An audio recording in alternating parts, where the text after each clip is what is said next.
Bem-vindos a mais um episódio do podcast Cada Investidor Uma História. Hoje nós vamos conversar sobre um tema que atinge grande parte da nossa população: educação financeira. E para isso, eu trouxe como convidada a Daniele Polido, contadora, mestre em contabilidade, especialista em finanças comportamentais e fundadora do canal Faça Seu Dinheiro Sobrar. A Daniele tem uma larga experiência no mercado financeiro e hoje atua apoiando empreendedores, pessoas físicas, empresários no planejamento de suas finanças ao longo da vida. Bem-vinda, Daniele. Ai, Emília, obrigada pelo convite. É um prazer estar aqui e poder compartilhar, né, a minha experiência de vida, né, e dar dicas importantes sobre educação financeira aí para o seu público. Que legal. Dani, me fala um pouquinho da tua trajetória e de como é que foi e é a sua relação com o dinheiro, né, com a sua gestão pessoal. Bom, acho que primeiro de tudo, eu sempre gostei de dinheiro, né? Então, isso é um ponto importante e o dinheiro a gente tem que gostar dele porque ele é essencial para a nossa vida, para a gente tocar nossas vidas, meios de subsistência, né? Então, eu acho que não ter esse tabu para falar sobre dinheiro e gostar de dinheiro é muito importante. Mas sempre lembrando, eu gosto sempre de falar, o dinheiro, ele não tem que ser o nosso senhor, né? Ele tem que nos servir e não o contrário. Então, essa relação com o dinheiro tem que ser saudável. Bom, me formei, né, em ciências contábeis, fiz mestrado na área. Então, a parte de organização financeira para empresas começou a fazer parte da minha vida. E trabalhei mais de 20 anos, né, na contabilidade de empresas de grande porte e vim tomando gosto pela organização financeira empresarial.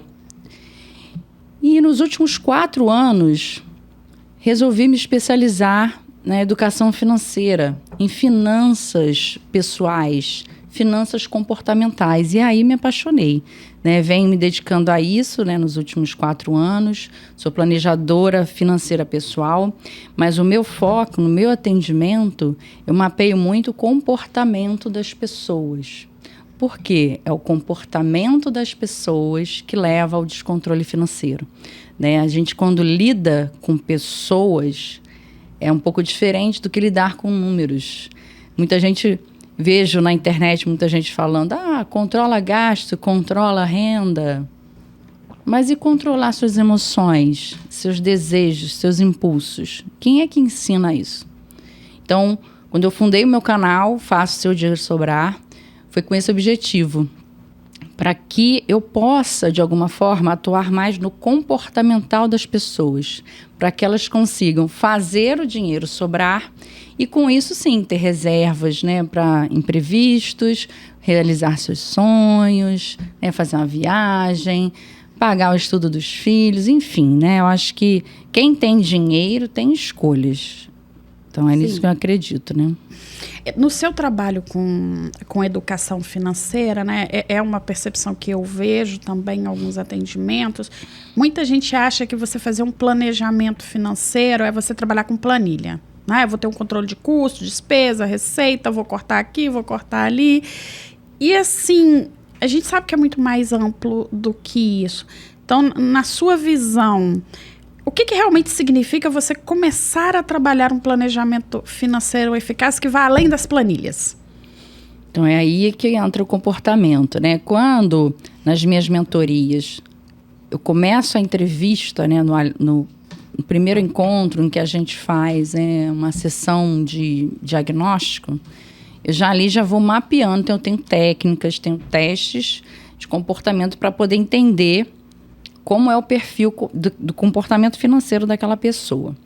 E é isso que vai me dizer se a pessoa vai preencher as planilhas, se a pessoa vai usar o aplicativo, porque tem métodos de controle financeiro para todos os gostos, né? A gente pode usar caderninho, pode usar planilha, pode usar aplicativo, pode usar sistema, mas quem é que vai colocar os dados lá?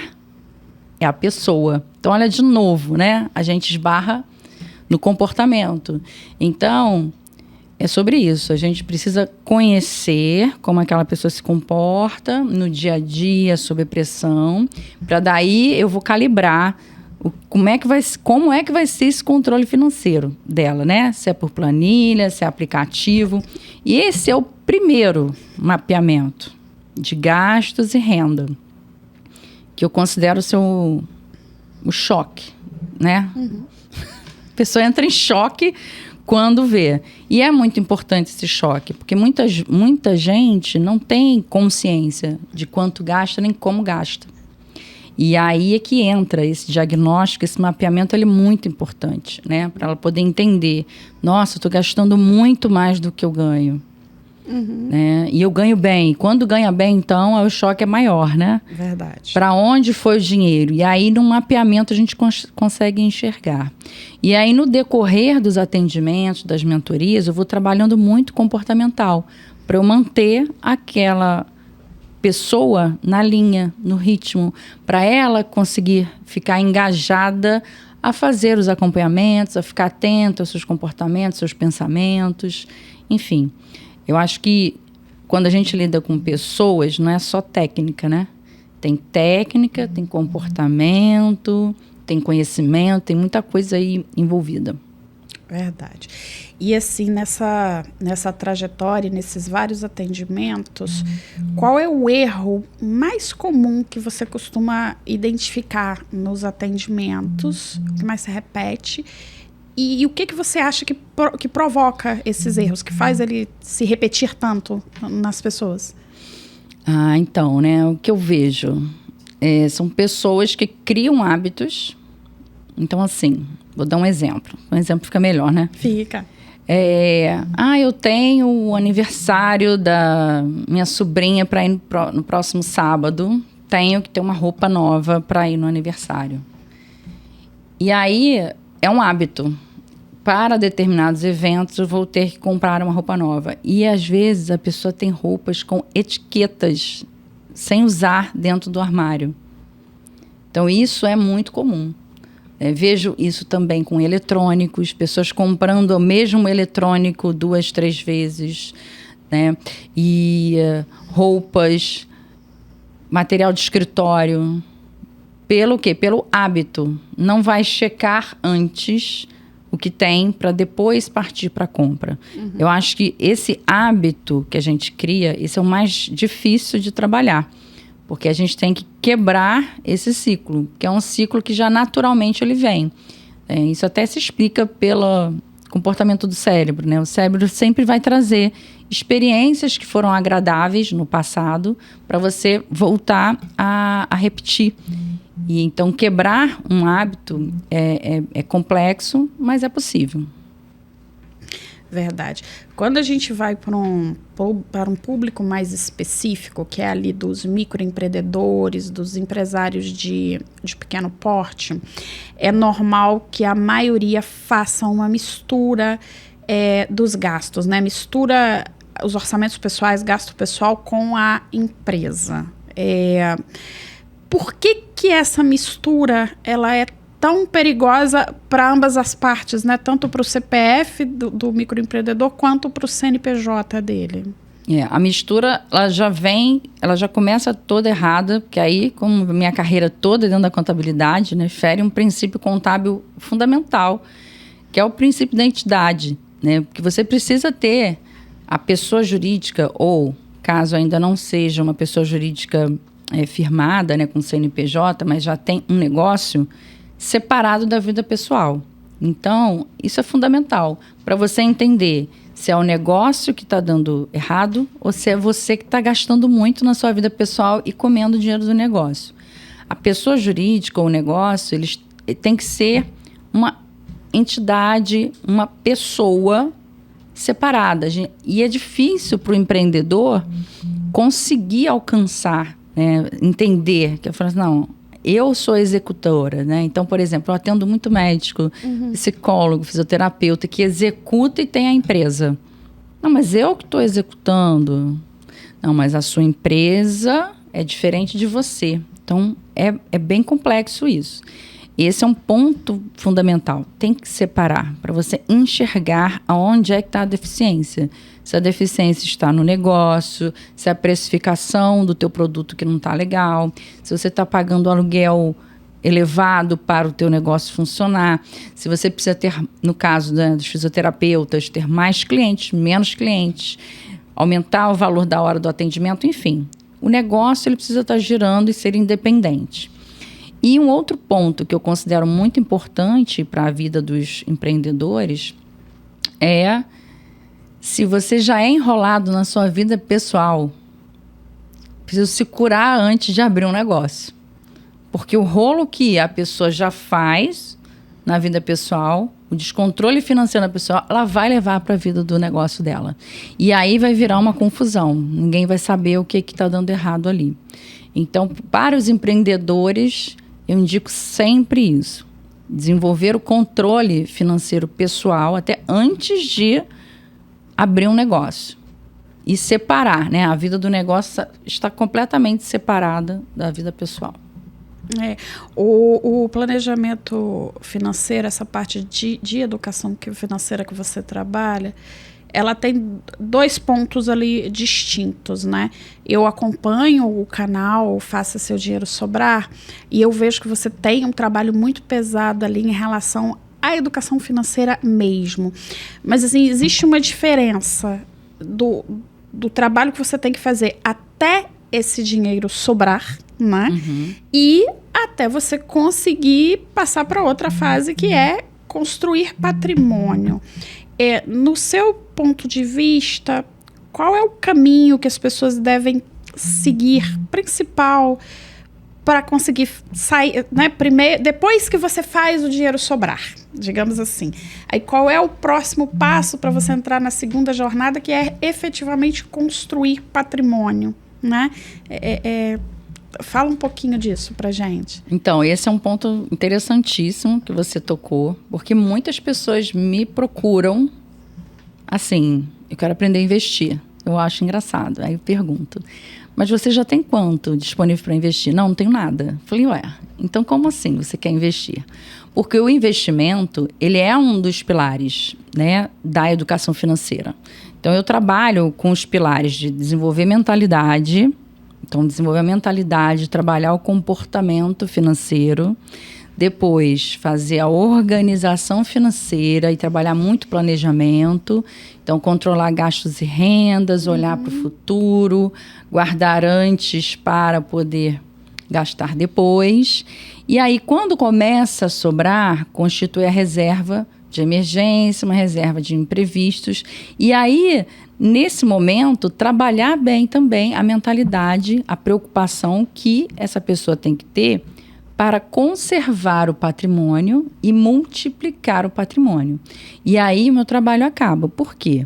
Porque aí é importante que a pessoa entregue, né, esse trabalho, né, porque a gente não consegue fazer sozinho, a profissionais que realmente tenham vivência de mercado financeiro, né, Emília? Então, né, você é uma consultora financeira, tem outros profissionais no mercado, buscar profissionais de confiança que estejam alinhados, né, com seus objetivos e metas, para daí poder fazer esse trabalho de investir esse dinheiro que sobrou.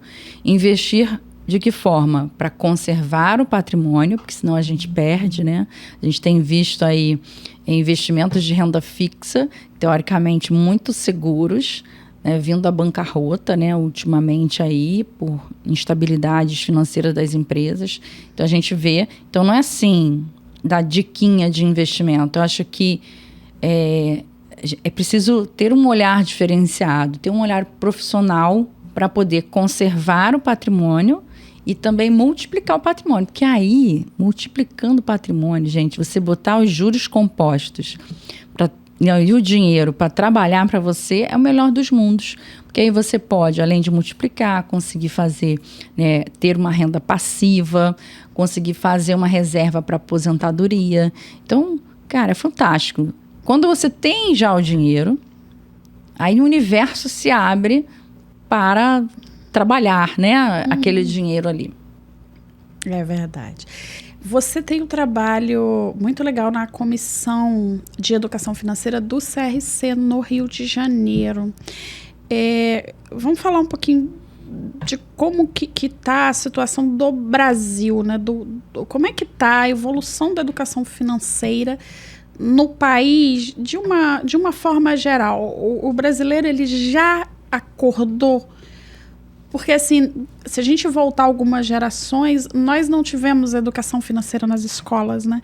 É uma coisa que você sente muita falta. Hoje, quando eu olho e vejo a Emília de 20 anos e a minha filha de 20 anos, é uma diferença muito grande, porque o que eu tenho de conhecimento hoje eu não tinha com 20 anos, né? Como é que tá isso? Assim, vocês têm medição, tem algum estudo em relação a isso no CRC? Vamos lá, eu já estou à frente da Comissão de Educação Financeira, né, é um trabalho voluntário, e o CRCRJ, o que ele faz? Ele incentiva a disseminação desse conhecimento no estado do Rio de Janeiro. Então, é muito bom, muito prazeroso para mim poder levar o meu grupo ou alguém do meu grupo, fazer palestras para associações, né, de moradores, colégios, professores. A gente faz isso com o maior prazer. Por quê? Porque esse conhecimento é essencial. Como você mesmo falou, até bem pouco tempo a educação financeira não era obrigatória nas escolas. E se você não tinha essa educação nas escolas e em casa não tinha, foi um desastre, né? A gente vem com uma estatística que 80% da população brasileira vive endividada. E desses 80%, que é quase a sua integralidade, desses 80%, 70% estão inadimplentes. É muito alto esse indicador. Porque endividamento é você conviver com dívidas que você consegue pagar. Então, é uma dívida administrável. Quando você não consegue pagar mais essa dívida, aí entra a inadimplência. E a inadimplência, ela não é ruim somente para a pessoa, né, que está ali. Ela afeta aquela família, ela afeta a sociedade. Porque o inadimplente, ele fica sem crédito no mercado, fica com o nome sujo. Sem crédito, ele para de consumir. E a economia precisa do consumo para ela fazer o dinheiro girar.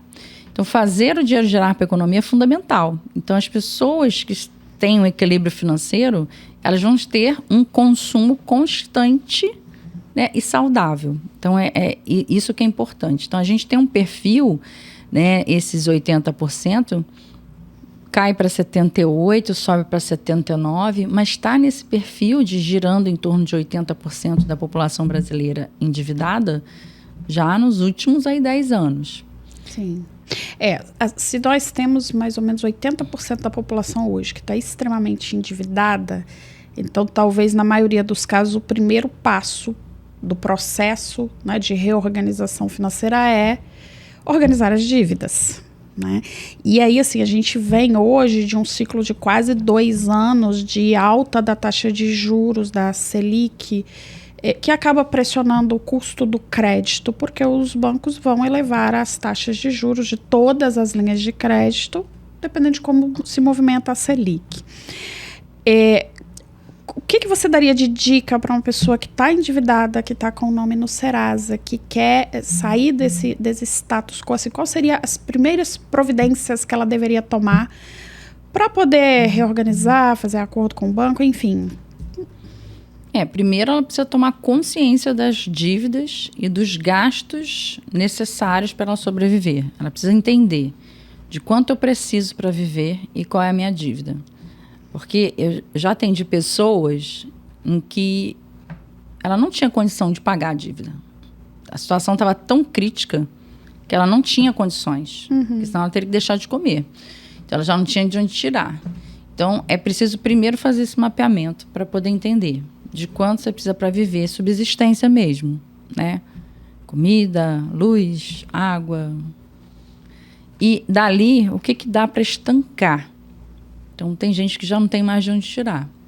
E a gente tem que pensar em estratégias de aumentar a renda, né, daquela pessoa, para ela começar a ter dinheiro e aí se pensar em renegociar dívidas. Então, a dívida, a gente vê, todo ano abre feirão de renegociação de dívidas. Então, esse é o momento para renegociar a dívida, principalmente cartão de crédito, né? Que são uma das maiores taxas de juros, né? Cartão de crédito cheque especial chega até 400% ao ano. Então, é absurdo. Então, pessoas que tinham uma dívida de R$100 vira 5 mil, assim, com um piscar de olhos, tá? Então, recomendo isso, fazer esse mapeamento e aguardar os feirões. Enquanto você aguarda os feirões de renegociação de dívida, ir lá e poder olhar, né, para a tua estrutura de gastos e renda e entender ali, preciso aumentar a minha renda? E aí aumentar a renda para poder pagar a dívida. Esse é um ponto. Hoje, a gente também tem muita facilidade de trocar de dívida. Então, a gente tem uma dívida mais cara, eu posso cotar e tentar fazer portabilidade para uma dívida mais barata. Então, tem meios, né, da gente poder sair desse caos que é o endividamento. O endividamento, sem dúvidas, eu acho que é o que mais... Endividamento não, a inadimplência, né? A falta do controle do endividamento, que eu acho que sem dúvida, assim, a preocupação, que leva a ter muitos problemas emocionais, problemas de saúde, né? Que vai deixando a pessoa mais acometida. E essa questão do endividamento, as pessoas também têm que ter uma consciência própria do limite que ela tem realmente para gastar, porque o que acontece na prática, né? Se você tem uma renda de R$10 mil e você foi em 3 bancos, você consegue ter R$30 mil de cartão. Você vai pegar 10 mil em cada banco, tá? As linhas de crédito também. Então, assim, não existe hoje nada que vá lá e trave. Eu vou dar um exemplo. Se você for no banco A e estourar a sua capacidade de pagamento, então você põe assim, uma pessoa que ganha R$5 mil, o que se entende é que ela pode chegar no máximo a 30% da renda dela em prestações, ou seja, R$1.500. Só que ela consegue fazer essa mesma operação em vários bancos. Então, assim, eu já vi casos de pessoas que você falou de 80% da população comprometida com endividamento. Eu vou um pouquinho mais além. Tem gente que tem 80% dos rendimentos comprometidos com dívidas. E aí, você chega num ponto que não sobra dinheiro mais para a pessoa. Só que assim, aí cabe a você, né? Porque se eu sei que eu consigo pagar uma fatura de X por mês no cartão, cabe a mim não ter 3, 4 cartões de crédito em vários bancos. Porque se você pedir, você vai conseguir. Se você tiver com o nome limpo, tiver renda, você pode ter 3, 4 cartões e normalmente se usa o limite de renda que a pessoa tem.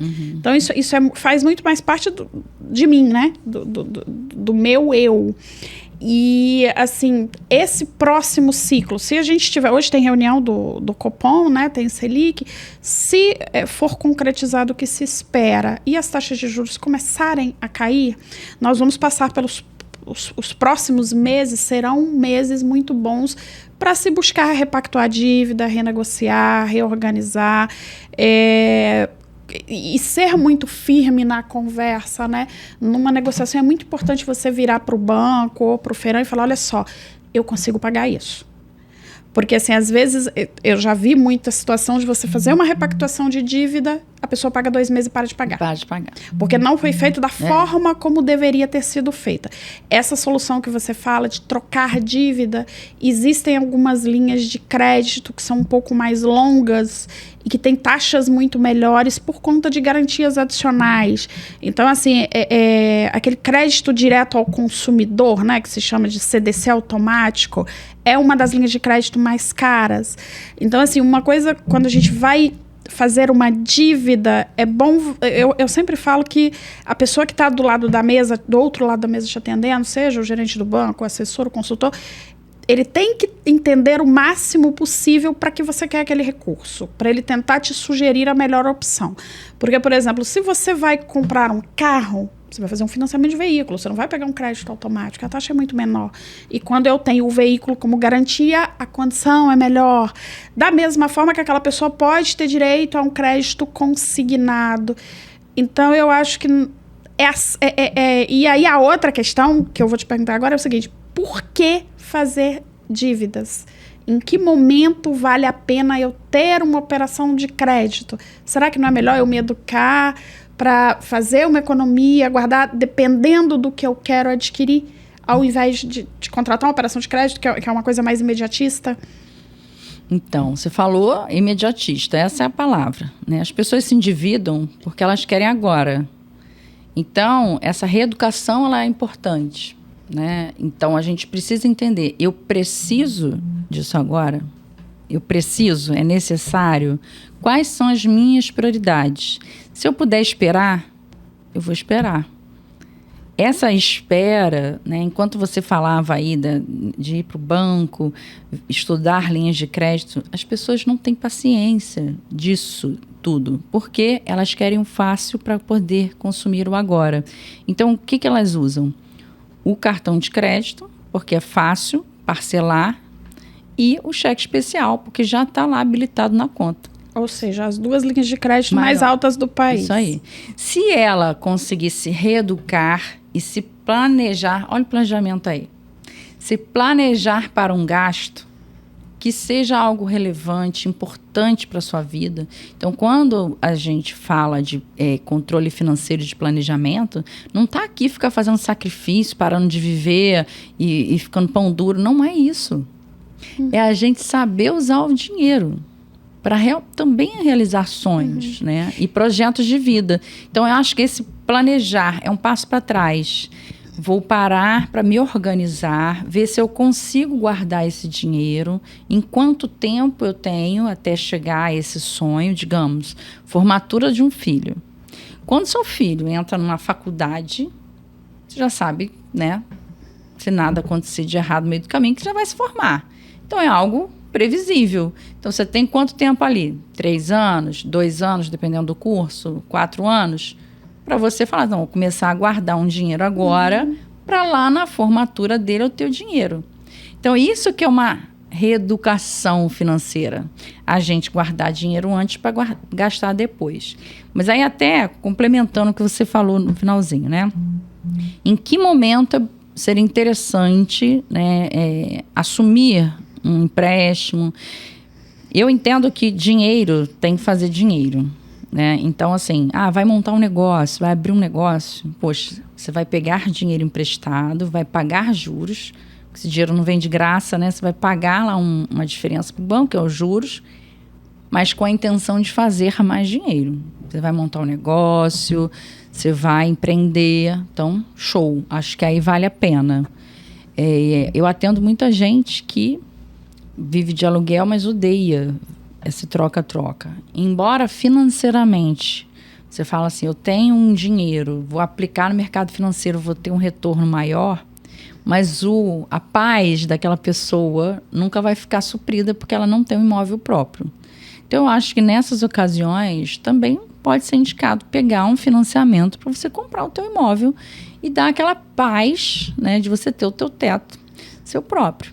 Então, eu acho que são coisas maiores, assim, né? Não pode, no meu ver, compra televisão, parcela, compra mesa, parcela, compra um tapete, parcela. Cara, um monte de parcelinhas juntas viram um parcelão, viram uma bola de neve, e é aí que as pessoas se enrolam.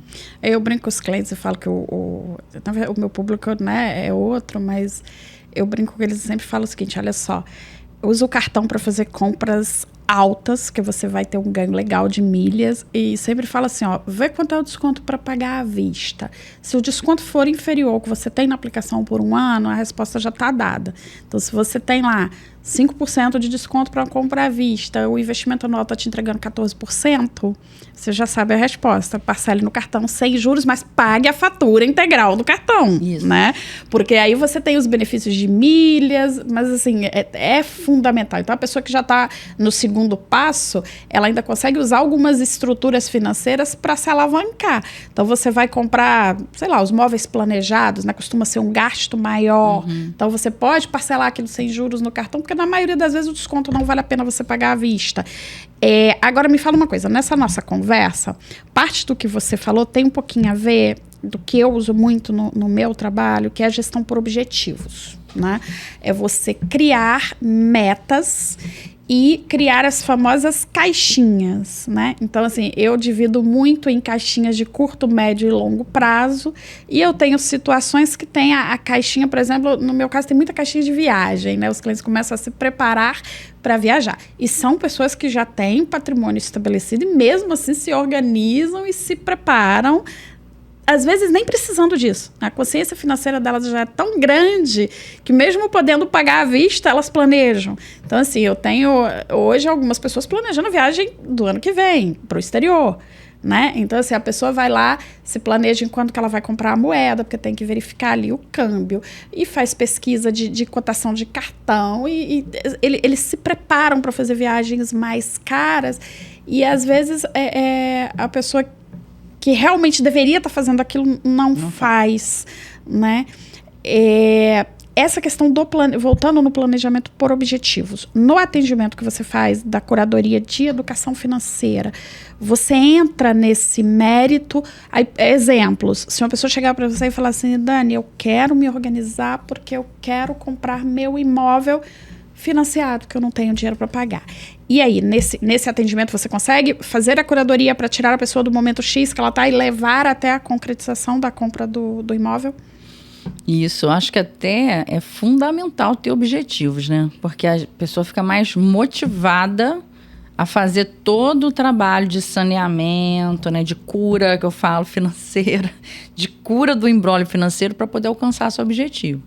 Então, é fundamental.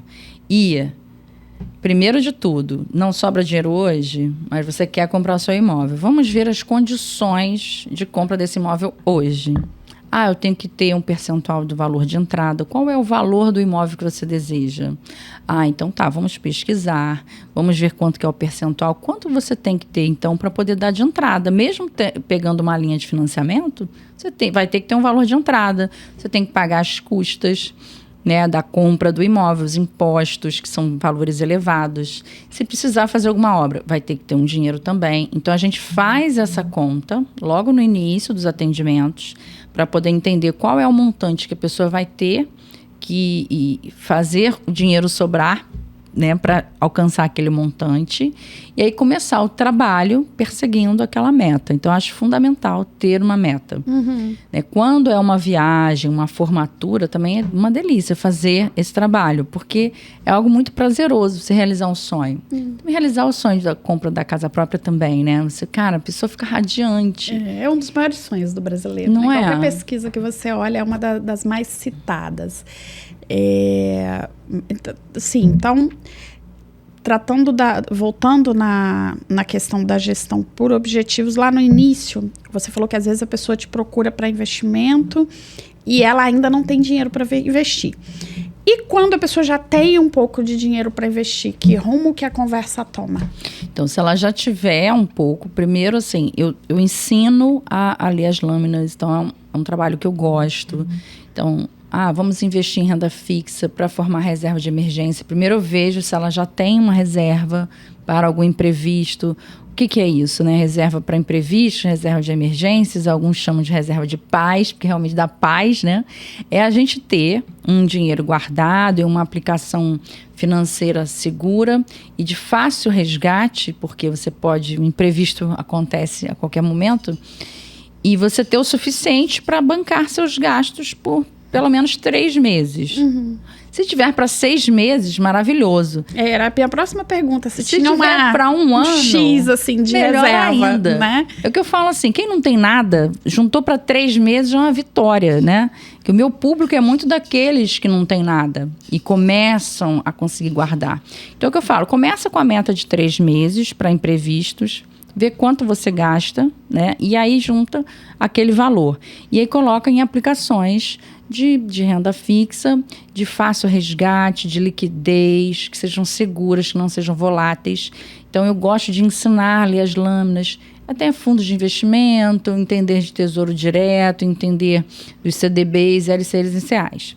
Quando passa a querer alavancar mais as suas rentabilidades, então eu recomendo sempre que tenha um assessor financeiro, né, um consultor financeiro, para aí sim ter indicações de um profissional que atua atua no mercado financeiro.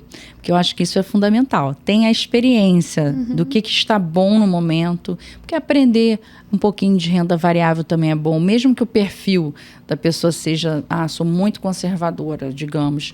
Se não, aprende um pouquinho, experimenta a renda variável, né? Vai lá, aplica em ações. Quando a gente aplica em ações, dá uma adrenalina, né? O sobe e desce, né? O coraçãozinho fica ali batendo forte, porque dá um nervosinho que vai perder o dinheiro.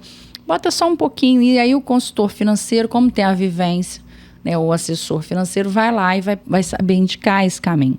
Então, eu acho que é fundamental você estar sempre lidando com profissionais, né, de confiança nesse sentido. E é isso. E aí, fazendo até um paralelo. Tem gente que gosta dessa adrenalina, né? E aí vai para jogos, né? Então tem um boom aí de jogos online, né? As bets. Então, gente, fica um alerta aqui. Cuidado com o vício em jogos. Porque vício é comportamento. Sim. E se você se descontrola, né, financeiramente sem perceber. Vou dar um exemplo. O cartão de crédito fica já flegado lá dentro do aplicativo dos jogos. E de outros aplicativos também, a gente sabe, né? Um clique vai para o cartão. Outro clique vai para o cartão. Você não vê. Então, esse mecanismo, né, que a gente antes tinha para comprar algo ou para gastar o dinheiro, você tinha que ir numa loja, entregava um dinheiro e pegava a coisa, né, para você ter. A gente não faz mais. Está num clique, está no celular. E isso está fazendo o quê?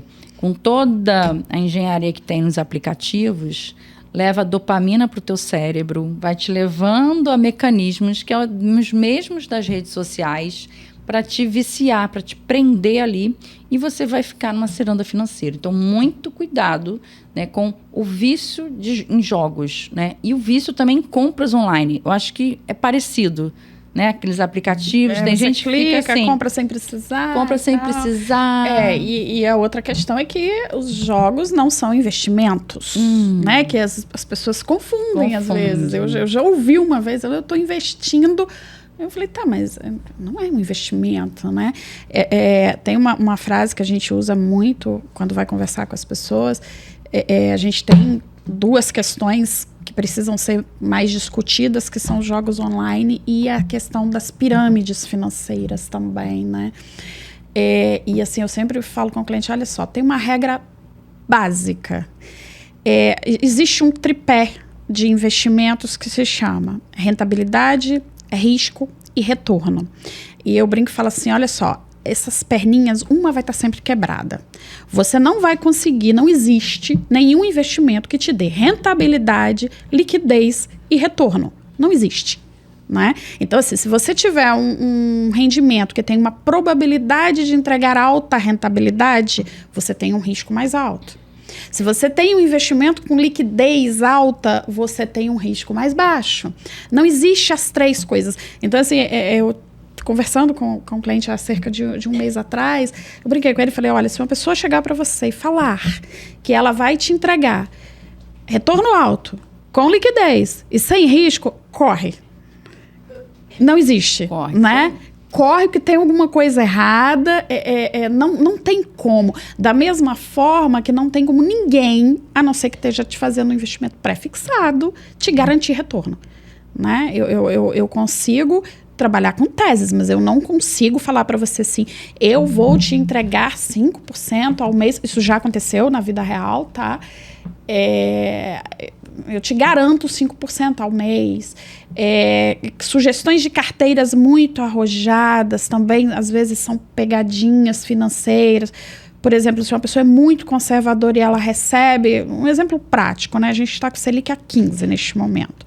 Se a pessoa recebe uma sugestão de investimentos que faz uma plotagem ali de potencial de retorno para ela de 22%, 23% e ela é conservadora, também tem algo errado.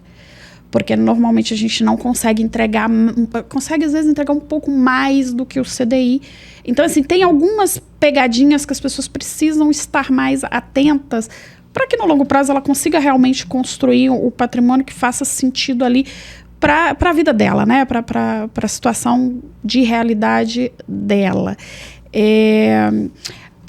Você também, atualmente, você está dando aula, né? Voltou a dar aula. E como é que está a questão da nova geração? Como é que estão os estudantes com relação à educação financeira? Está um pouquinho diferente da gente, na nossa época? Então, né, eu sou professora há mais de 15 anos, mas tinha ficado aí um tempo fora da sala de aula, então voltei também em 2023, né? E aí foi um choque geracional para mim, né? Então o perfil mudou muito. Então que eu vejo hoje uma geração mais ansiosa, imediatista e que adora uma criptomoeda porque vai ganhar dinheiro rápido. Então é muito interessante esse perfil, né? Porque a gente tinha lá no passado aquela coisa da poupança, né? Todo mundo botava dinheiro na poupança.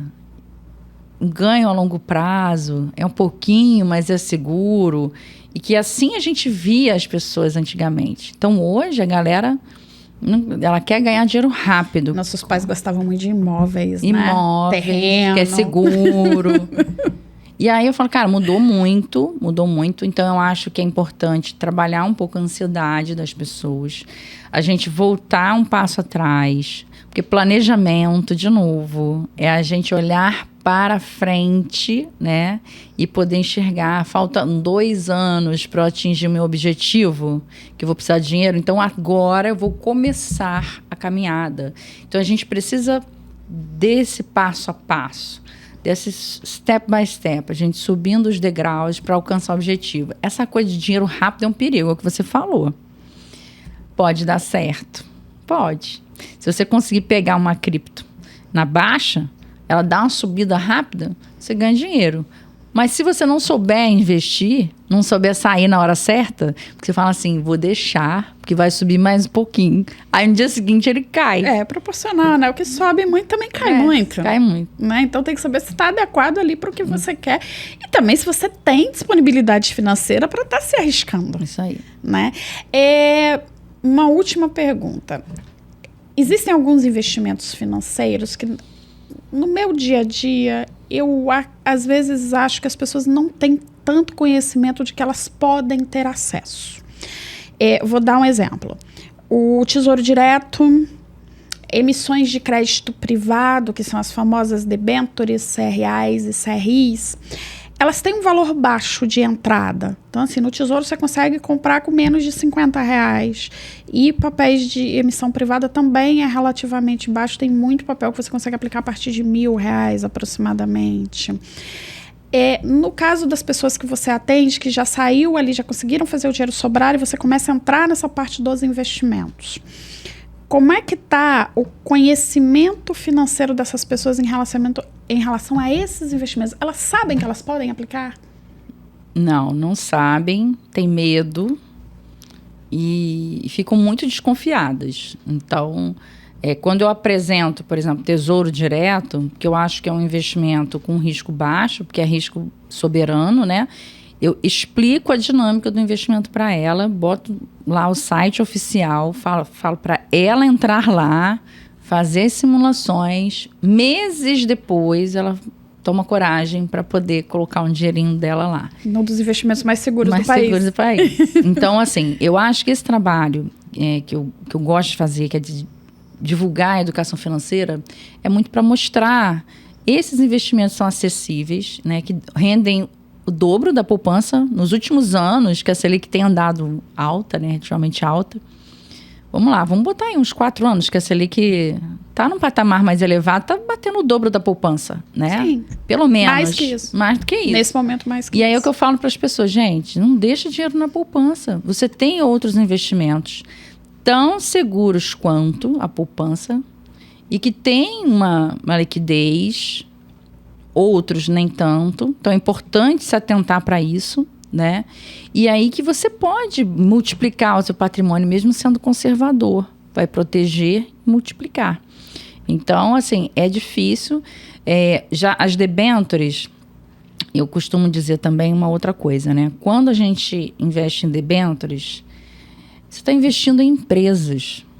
Você está ajudando aquela empresa ali a melhorar os seus produtos, as condições de trabalho, a fomentar a economia.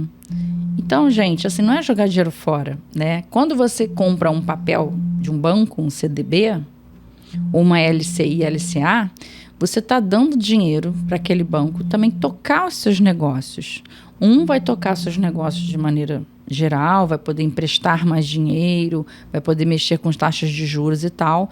E o outro são linhas carimbadas, né? De crédito para o agronegócio, de crédito para os investimentos imobiliários, né? Para os empréstimos imobiliários, para compra de imóveis. Isso é muito legal, você está ajudando a economia.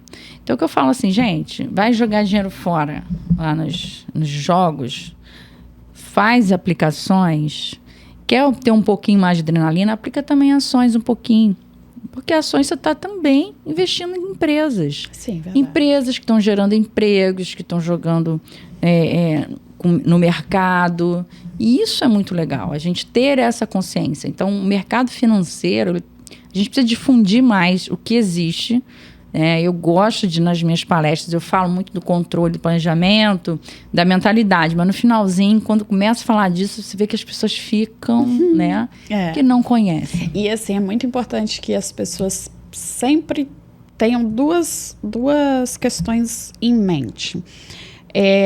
Se você não conhece o investimento, é necessário que você procure alguém que tenha conhecimento, né, para poder te orientar. É importantíssimo que você respeite ali o teu perfil de risco, né? Então, a gente, às vezes, eu falo isso, não existe investimento bom para todo mundo. Todos os investimentos, pode ser bom para você, pode não ser bom. O que pode ser bom para você pode não ser bom para mim. Eu acho que a frase certa é essa, né? Então, assim, a gente tem que respeitar ali o nosso perfil de risco, alinhar ele com os nossos objetivos futuros. Numa outra entrevista, eu brinquei e falei que um cliente arrojado que vai comprar um imóvel daqui a 6 meses, ele não pode ser arrojado, ele tem que ser conservador, porque aquele dinheiro já tem destino e a gente não pode trabalhar com volatilidade naquele momento.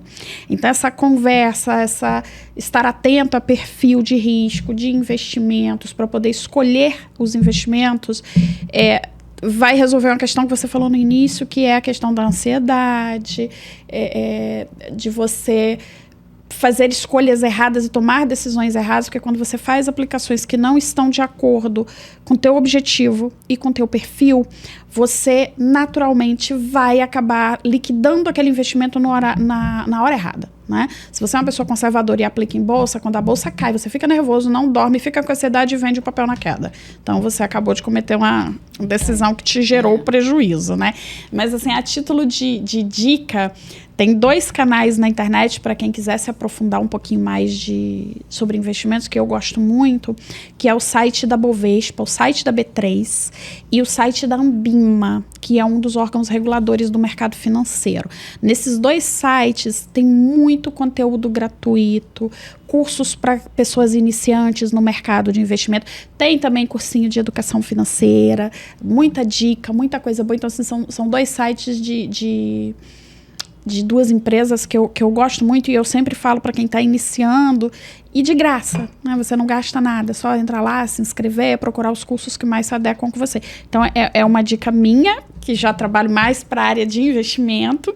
E aí, para fechar, eu queria que você pensasse numa dica assim, que você pode dar para fazer o dinheiro sobrar. Nossa, uma única dica? Pode ser 2. Me deixou numa situação difícil agora. Pode ser 2. Antes da dica, me ocorreu aqui também, o Banco Central, ele tem um programa de educação financeira que é aberto para as pessoas físicas e para as instituições de ensino, que é o Aprender Valor. Então, procure na internet, é oficial, é do governo. Então, o programa Aprender Valor do Banco Central do Brasil. Então, ele vai lá, ele dá cursos e treina professores. Ele treina os professores para falar de educação financeira nas escolas, que já é uma matéria já atualmente abordada nas escolas por obrigação, tá? Entrou lá nos currículos dos colégios. Isso vai ser foi uma vitória e vai ser uma maravilha aí daqui a alguns anos a gente vai começar a ver os frutos, né, desse conceito.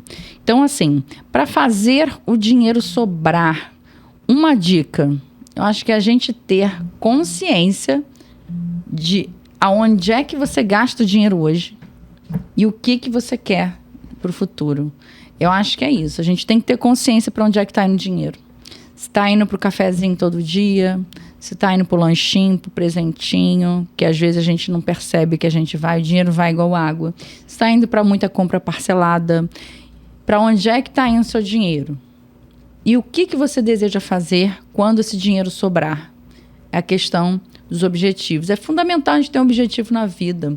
Então, assim, viver sem sonhos, sem objetivos, a gente é ser humano, a gente precisa disso. Então, que a gente possa desenvolver objetivos financeiros saudáveis, né? E para poder perseguir, né, um caminho de controle financeiro para poder alcançar. Então, acho que é isso. Consciência dos gastos, para onde é que está indo o dinheiro, da sua renda.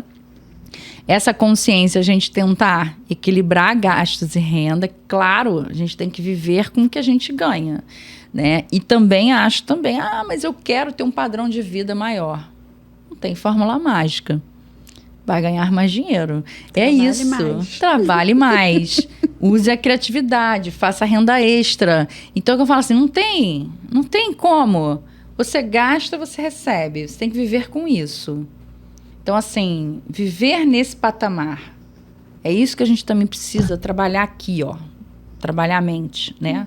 Porque a gente quer mais. Quer mais? Vai ganhar mais. Vamos embora fazer renda extra. Bora trocar de trabalho. O que eu tenho que fazer para ganhar mais no meu trabalho? Conversa com o seu chefe. Conversa lá com um colega do outro setor que ganha mais. Vê o que tem lá que você não tem. Eu acho que a gente precisa se assentar mais para isso. Não ficar reclamando, né? Sim. E não fazer nada. Então, eu acho que é isso. A gente ter esse equilíbrio de gastos e renda, ter consciência para onde está o dinheiro, né? Onde é que está indo o dinheiro. Preciso ganhar mais, vou ganhar mais. E aonde que eu quero chegar em termos de objetivos financeiros. Acho que é isso. É facinho. Dani, muito obrigada por compartilhar conosco suas reflexões, suas experiências de vida. Essa conversa sobre educação financeira, ela é muito necessária. Ela não é somente sobre números, né? Ela não é só sobre dinheiro. É sobre decisões que vão mudar a vida das pessoas, que vão mudar a vida de famílias. Então, assim, obrigada de coração por ter aceitado o nosso bate-papo. E é isso. Que ótimo. Eu que agradeço pela oportunidade, né? Venho trabalhando aí nessa difusão desses conhecimentos. Eu acho que é muito importante. E assim, né? A educação financeira salvou a minha vida. Você já me conhece há algum tempo, você sabe da minha trajetória. Então, eu falo para as pessoas, gente, eu sempre tive controle financeiro muito pelos meus pais, que me ensinaram, mesmo venho de origem humilde, mas eles me ensinaram o valor do dinheiro e essa questão do equilíbrio. Então, como eu sempre gostei de dinheiro, eu fui atrás, né? E aí chegou um momento que, né, fiquei sem o meu trabalho, algo que eu construía para ter uma carreira, enfim. E se eu não tivesse construído, né, uma educação financeira, comportamentos, hábitos, atitudes, não sei o que seria de mim, né? Então, acho que o meu exemplo, assim, eu falo, cara, vamos buscar controle financeiro, equilíbrio financeiro, porque salva vidas.